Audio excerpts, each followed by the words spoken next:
Yan, makikita nyo yung patunay na talagang walang mga plaka ang karamihan sa motor dito. Yan, meron man silang mga plaka dyan, pero karamihan sa kanila, sira-sira yung mga plaka nila. Yan, yan o, makikita nyo, ayan o, sira yung plaka.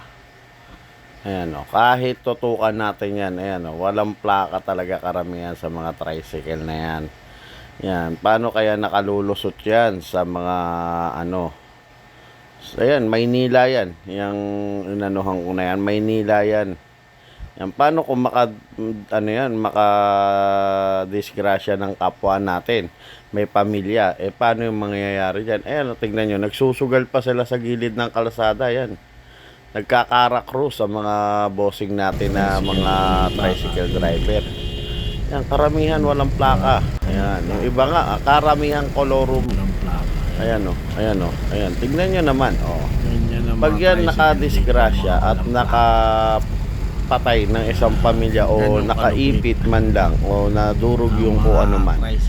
Yan, sino hahabulin mo dyan? Baka nga karamihan pa dyan, wala mga lisensya. Ayan o. Yan. Paano ngayon yan? Colorum yan. Kaya hindi maalis yung mga bagay-bagay kung tayo ay magpapaano sa mga colorum na yan. Kasi bakit hindi gawan ng aksyon ng mayor kung sa mayor man yan, dapat bigyan na ng aksyon yan.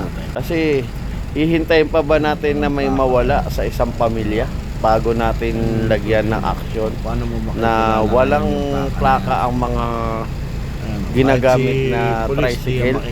Sino ang hahabulin natin dyan? At saan natin nahaanihin yan? Puro dilaw sila. Ayan no, dilaw, karamihan dilaw, kulay-kulay. Dahil ba sa toda-toda na nag-ano sila na walang plaka karamihan, bibigay ng butaw? Yun yung pinakamasakit dyan, na sana makita ng mga nasa gobyerno kung ano magiging bukas ng bawat Pilipino, na paano kung halimbawa ikaw yung breadwinner, nasemplang yung motor na yan, na tricycle, na-disgrasya kaya, overloading pa o di ba?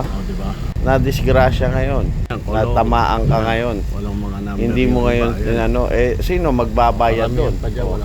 Tsaka paano na yung madidisgrasya nga, at tsaka yung mga ang tataas pa maningil yan ng mga yan, ang tataas maningil ng mga pamasahe ng mga yan. Wala ka naman nahabulin dyan puro ka lang reklamo, wala ka mapapala dyan. Ganun ang totoo sa buhay ng tao.